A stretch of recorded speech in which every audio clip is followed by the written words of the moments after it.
Hola, bueno, buenas tardes, de buenas poco porque fueron bastante duras, pero buenas tardes a todos.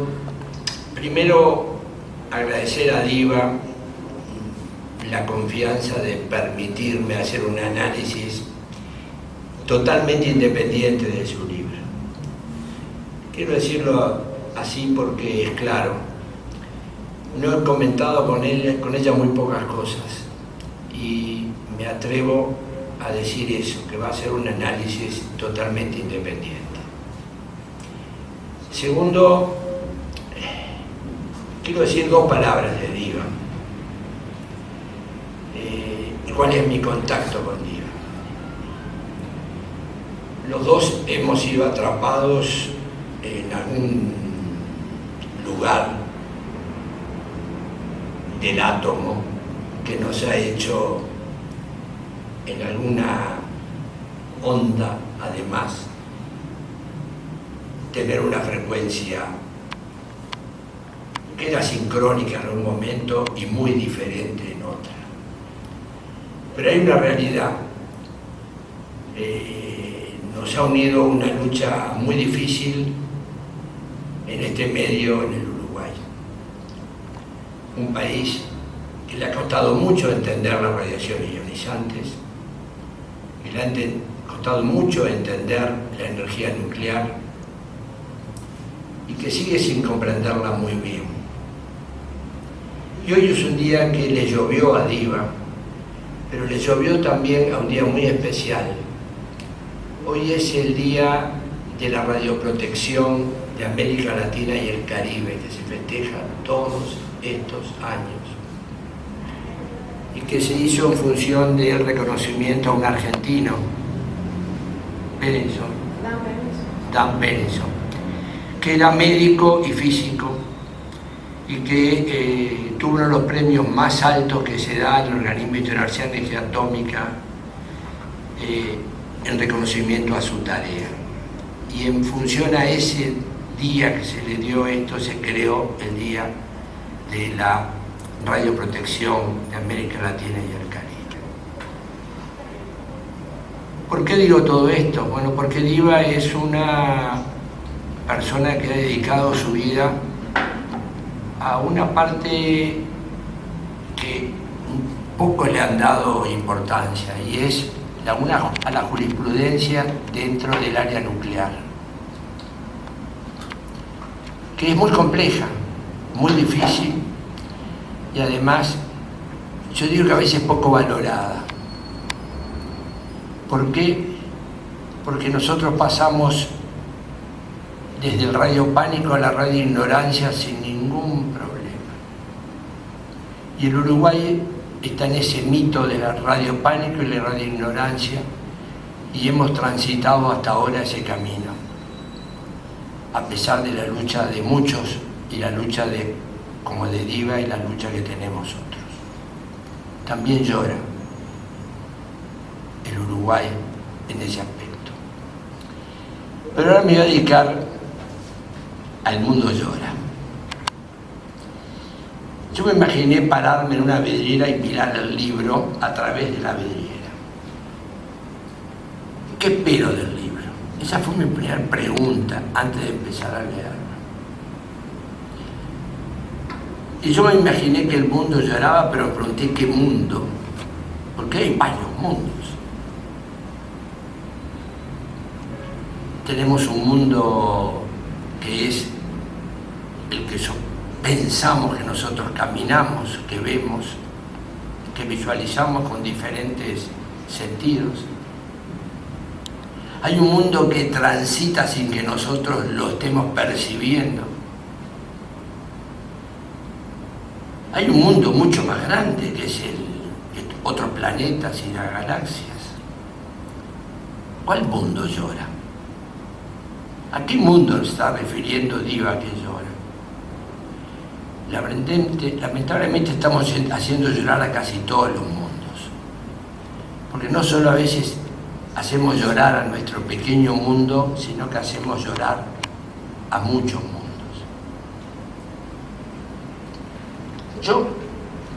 Y para darles una idea, hoy todos los días llegan noticias, pero hoy llegó una noticia que, bueno, voy a hablar de las guerras después porque ella habla mucho de eso, pero voy a hablar de una cosa que parece ridícula, y es el blanqueo de los corales.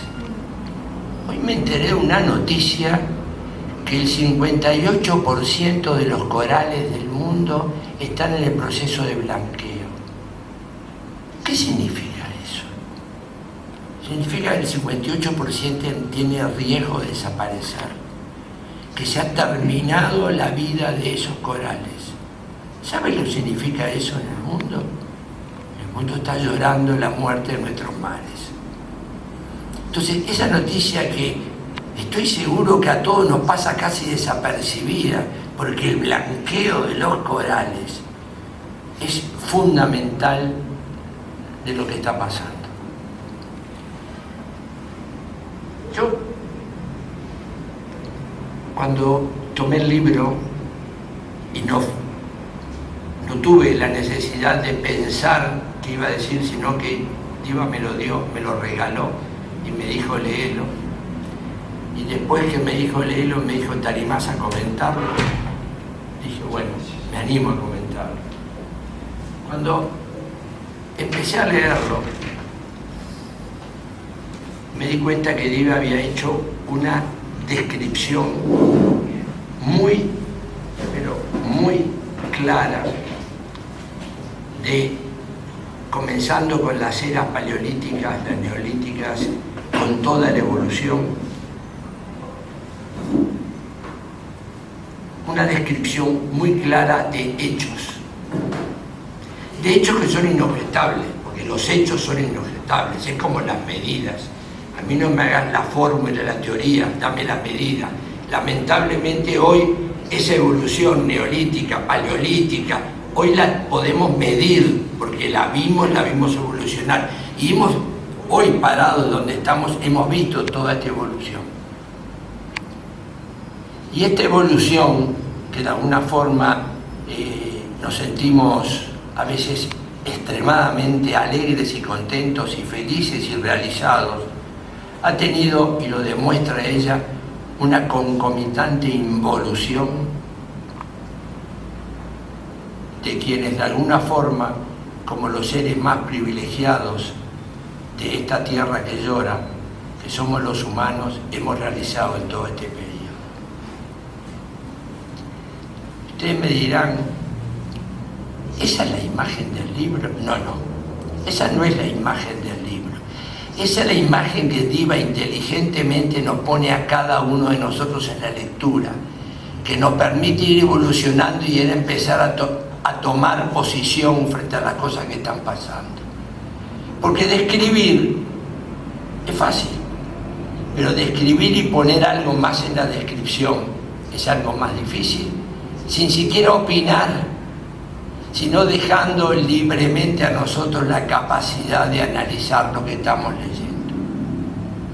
Les voy a hacer una confesión, porque ahí está sentada mi señora. Después de leer el libro, nos pasamos varios días discutiendo sobre el libro, pero no discutiendo sobre el libro, sino discutiendo de los encares que se habían realizado y que deberíamos realizar y que no estamos realizando sobre todas las descripciones. Yo dije la palabra evolución, no hay duda, hemos evolucionado. Hemos evolucionado muchísimo. Hemos partido de la rueda y hemos terminado en lo que estamos hoy, que no hemos terminado. Pero me pregunto, ¿esa evolución trajo un beneficio enorme a las poblaciones que transitamos sobre esta tierra? Yo diría que trajo. Quizás algunos dichosos vivimos muchos más años, algunos. Quizás algunos tenemos los beneficios de la cultura, de las soluciones políticas tomadas en algunos países, de las soluciones sanitarias que se toman en algunos países, de las soluciones culturales y filosóficas que tienen algunos. Pero sin embargo, el día de ayer se reunieron los 7. El día de anteayer los 14. ¿Y cuándo se reúne el mundo para resolver sobre el mundo? Todo eso se lo pregunta Diva en su evolución de su libro.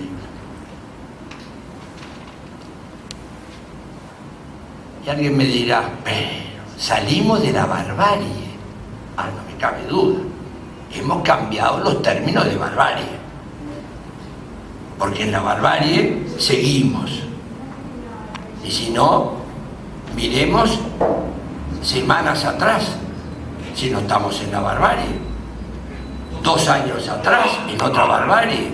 Todos los días seguimos viendo 58 guerras hay hoy en el mundo en este momento. 58. Y eso no es barbarie. ¿Qué cambiamos? La segunda pregunta es ¿qué cambiamos desde la crucifixión de Cristo para los cristianos en particular? ¿Hemos mejorado mucho? No, hemos mejorado, es posible, pero mantenemos la barbarie.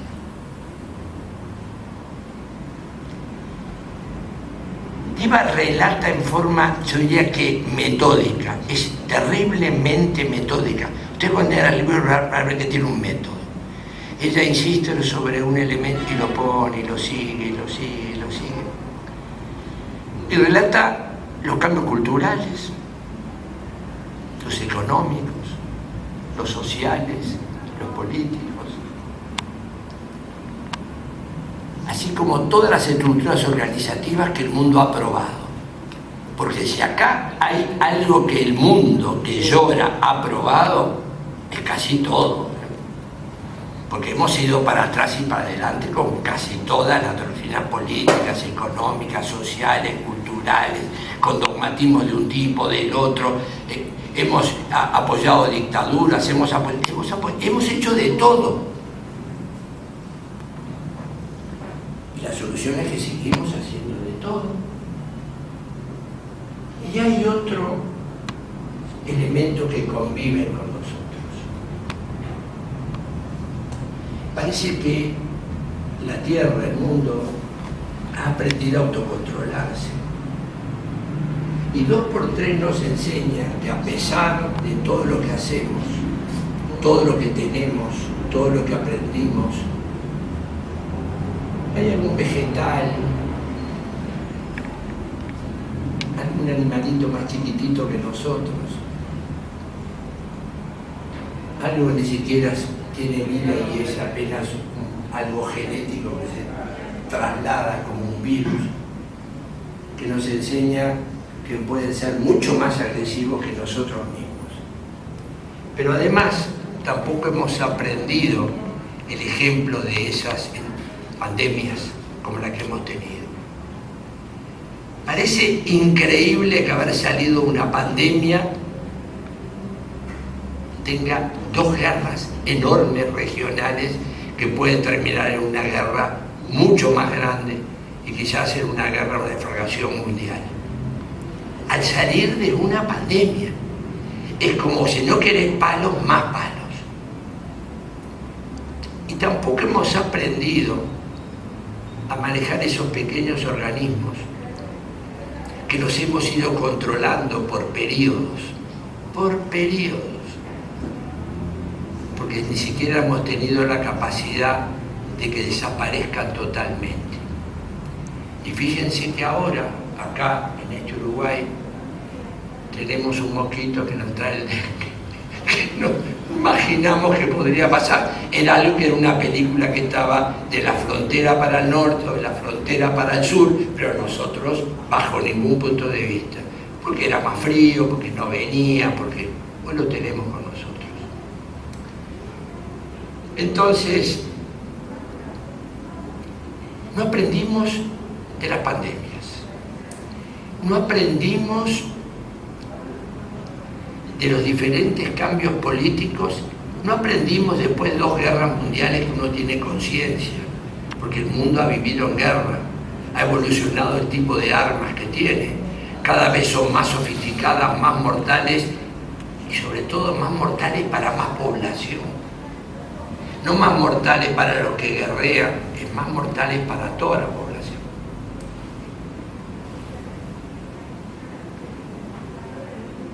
Y entonces claro que el mundo llora. La pregunta es, ¿qué nos ha faltado? Y yo les voy a hacer una pregunta a ustedes, me la pueden contestar. Si estuviéramos sentados acá, los chinos, los europeos, algún neozelandés, rusos, pakistaníes, israelitas, y quisiéramos comunicarnos, ¿cómo nos comunicamos? No tenemos comunicación. ¿En quién confiamos hoy? ¿En los organismos internacionales? Diva toca ese punto también. ¿Son confiables? ¿Qué lograron? ¿Cómo nos comunicamos? Hemos hecho tanta cosa y no tenemos un lenguaje común. Los organismos no han peleado porque tengamos una sola lengua, que podríamos tenerla, porque utilizamos las lenguas de que es el imperio del momento. En este país pasamos del francés a inglés, ¿de acuerdo? Y los médicos lo tenemos clarito, estudiamos en Tetilla-Jacob, y era francés. Después se terminó francés, tuvimos que aprender inglés. Si hubieran ganado los alemanes, era todo en alemán. Entonces nos hemos perdido la opción y el mundo no ha aprendido, si tendrá que llorar, porque no logró tener una comunicación que fuera, qué fácil sería, ¿no?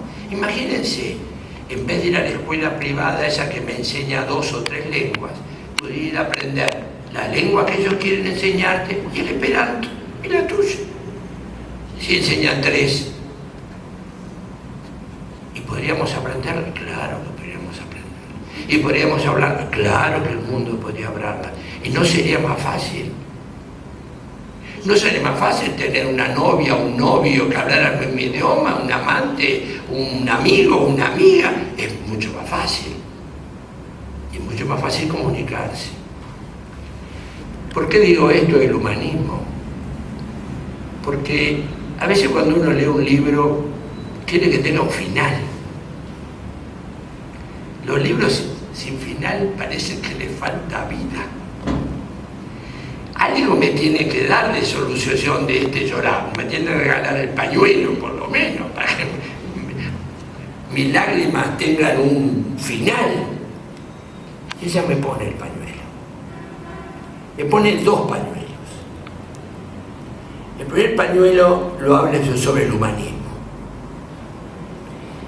Yo no voy a leer, porque eso que lo haga Diva, cuando hace pie Emilio de Unamuno, y escribe una página entera de lo que él piensa, de lo que es este mundo y lo que hay que hacer. Y en ese toque del humanismo, yo acá voy a comprometer a Diva terriblemente y alguno de ustedes me va a tirar con la silla, estoy seguro. Pero yo de muy chico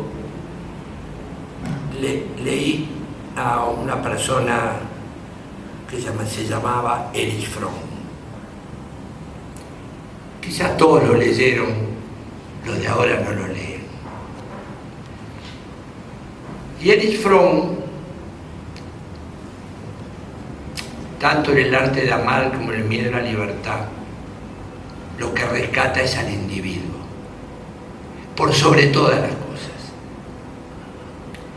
No estoy hablando del anarquismo de Bakunin o de Malatesta, que también lo hacen, sino el rescate del individuo dentro de la sociedad y las sociedades que hemos probado en la que ninguna ha servido porque todas han perdido el humanismo.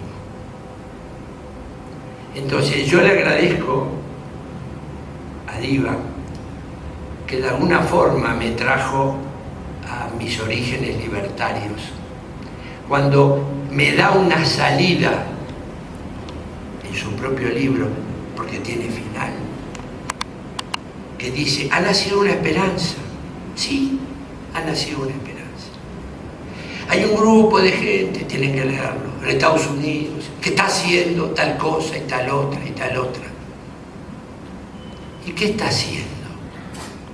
Está tratando nuevamente de hacer el esfuerzo de tener una sociedad donde lo que importe sea el individuo, de lo que importe sea el ser humano, donde aquellos que nos dirigen, aquellos que piensan por nosotros, aquellos que han decidido que van a gobernar o van a, de alguna forma, dirigir nuestros países y el mundo, no se olviden que cada uno de nosotros es un individuo que piensa, razona, siente, sufre, tiene alegrías, tiene deseos y tiene esperanzas.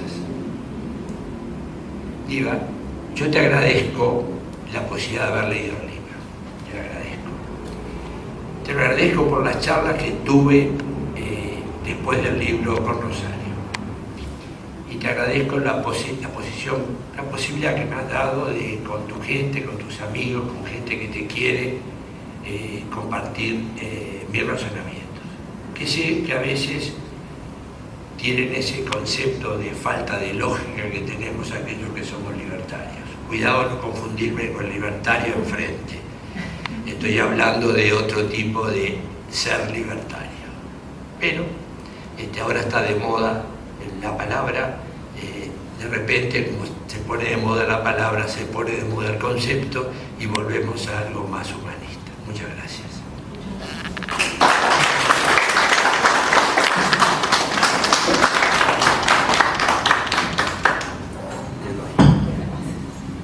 Bueno, muchas gracias, por supuesto, a mi amigo, el profesor Dr. Álvaro Luongo, y a su esposa, la química Rosario Odino. Bueno, ya que el doctor Luongo habló de algo, por supuesto, aunque no está en el libro, no puedo evadir cuál es mi esencia, así que hoy es el día en que se recuerda al doctor Dan Benison. Recuerdo que la última vez que lo vi fue en un lugar increíble, porque fue en Hiroshima. Fue la última vez que lo vi a Dan Benison. Un grande. Bueno, gracias a todos ustedes además por acompañarnos y acompañarnos en este día. Yo, al presentarse este nuevo libro, tengo que hacer un reconocimiento a alguien que hace mucho que no está, que fue mi querido profesor de Ciencia Política, materia con la cual me recibí, Jean-Jacques Ginesta de Mortier, porque apenas recibida me invitó a hacer un libro con él. Me acuerdo que lo hicimos en la biblioteca Artigas Washington. Se llamaba precisamente Estudio de las Relaciones Internacionales y mi parte era el conflicto y la guerra. No pensé que tantos años después iba a escribir algo que en parte tiene relación con eso. Gracias también, por supuesto, a mi esposo por todo el apoyo que me brindó y porque además vamos a compartir una anécdota que un día cenando le dije, no sé cómo terminar este libro, porque el libro en realidad tenía que haber estado pronto en 2022, pero en febrero de 2022 pasó la guerra de Ucrania, entonces tenía que seguir. Entonces me dijo, pone que las próximas páginas serán escritas por quienes lo vi. Así que eso es gracias a él. Y en realidad es una verdad. Y bueno, también digo, son muy válidas las palabras de Raymond Aron, que decía siempre que la mayor amenaza para su libro era lo cambiante que era la realidad internacional. Yo este libro tuve muchas veces por entregarlo entonces a Planeta y se tuvo que postergar y postergar y postergar. Y bueno, si no se hubiera impreso ahora, tendría un nuevo capítulo, desgraciadamente, ¿no? Que es la guerra que estamos viviendo ahora. Y en realidad, si ustedes me preguntan, y sobre todo quienes me conocen por la parte nuclear, que la mayoría de mis libros han sido sobre la parte nuclear, aunque últimamente también he incursionado en la novela, aunque digo últimamente, pero eso nació ya conmigo. En realidad fue por el COVID. El COVID me llevó a empezar a escribir este libro porque en lo personal me tocó una situación muy especial que lo viví desde fuera, pero también dentro de los centros hospitalarios. Entonces, eso fue lo que me llevó a escribir ese libro. Recuerdo también, digamos, a todos los que han fallecido por las guerras, como digo, y por la pandemia. Pero hay un recuerdo muy especial al doctor Enrique Soto, un médico y un amigo. Falleció el 16 de diciembre de 2020. ¿Por qué? Porque él no tuvo pausa en su trabajo. Y también quiero recordar a nuestro querido amigo Alfredo Márquez, que por lo mismo falleció en septiembre del año pasado. En realidad, no hay mucho más que agregar, simplemente como el doctor Longo lo dijo, efectivamente la frase de Unamuno es: no basta pensar, sino sentir nuestro destino, entregarnos con esperanza a quien no esté contraído en el ser humano como fin en sí mismo, buscar la felicidad. De manera que, bueno, llegamos con este libro tratando de hacer un acercamiento a la realidad que ha vivido el hombre desde que apareció sobre la tierra, primero con clanes, después con la tribu, después formando ciudades. Y hoy, en realidad, hay algo que se ha perdido, porque el mundo se transformó en tribu, el hombre pasó de ser nómade a ser sedentario, cuando todos se sentaban alrededor de una mesa. Hoy muy poco nos sentamos alrededor de una mesa. Pero bueno, las conclusiones las va a tener que sacar cada uno. Muchas gracias a todos.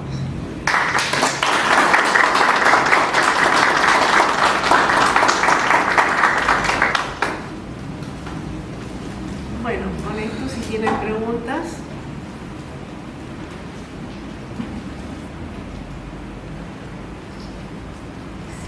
Si no hay preguntas, tanto a los que estamos presentes como a los que están vía virtual.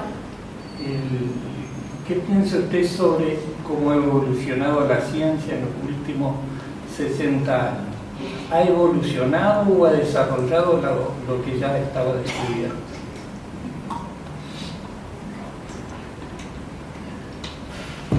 A ver, te voy a contestar.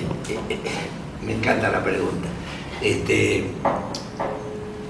Me encanta la pregunta porque te voy a aclarar que yo soy médico, pero además soy físico. Yo creo que lo que ha hecho el mundo ha tenido herramientas, ha desarrollado ahora herramientas que permiten aclarar cosas y procesar cosas que venían evolucionando, pero tenemos herramientas más rápidas de procesamiento.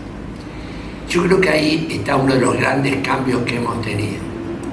Entonces yo te contestaría, la evolución, y si me paro en medicina, la evolución ya estaba, había cosas que ya las conocíamos. ¿Qué pasó? Tenemos ahora herramientas de razonamiento, de cálculo y de probar, prueba y error, que son las enormes computadoras que tenemos, que hacen que los cálculos sean inversos. Tú y yo no calculás, pedís un resultado y te da el mecanismo de cálculo. Entonces, eso es lo que se ha vuelto para mí mucho más rápido, mucho más, que da resultados, digamos, aparentemente mucho más objetivables. pero hay todo un proceso anterior que no podés negar. O sea que yo creo que lo que se ha es acelerado el proceso. Pero hay que tener mucho cuidado, porque yo creo que esos aceleramientos de proceso pueden traer la famosa inteligencia artificial, que nos va, yo diría, si el ser humano cometió errores en el raciocinio por perder el humanismo, pedirle a un robot que tenga humanismo. Es como una tomadura de pelo. O sea que vamos a tener que tener un control muy estricto sobre el uso de la inteligencia artificial.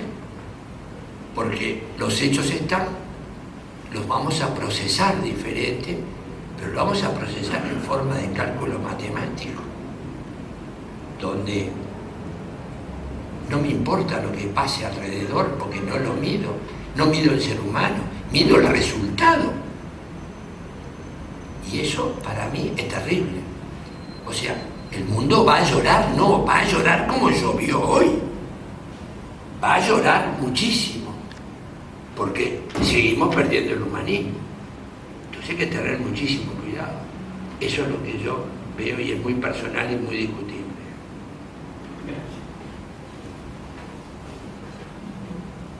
¿Alguna otra pregunta? Bueno, entonces les agradecemos a todos que hayan compartido estos momentos. Muchas gracias. Muchas gracias. Felicitaciones.